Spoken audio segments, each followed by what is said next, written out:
Ang pagmamahal ay pagmamahal. Maraming paraan kung paano magkakaanak. Magkakaanak ka nga ng sarili mong dugo, pero hindi mo na ipapamana yung pagmamahal na dapat mong ipamana. I think what is important in the family is loving each other. At sa inyong lahat ng mga nanay, mga ate, mga ditche, na mga nanay na, there's only one advice that I can give to all of you. But before that, I would like you to like, share, and subscribe. Ang payo ko lang sa lahat ng nanay ay isa lamang. Mga nanay, mga ate, never, never, never, never, never stop talking to your children. Even your children doesn't listen to you. Kahit ang mga anak nyo ay pinapagalitan nyo at hindi naman sila nakikinig.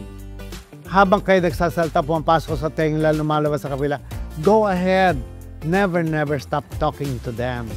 Because little did they know that what you say stuck into their brain. And one day when they grow old, they will say like, I sound like my mom. Para akong nanay ko, para akong tatay ko. Yung sinasabi niya, sinasabi ko na rin ngayon.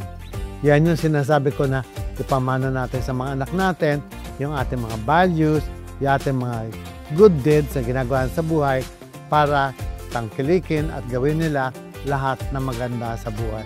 Don't forget, dito lamang sa Mother's Point of View.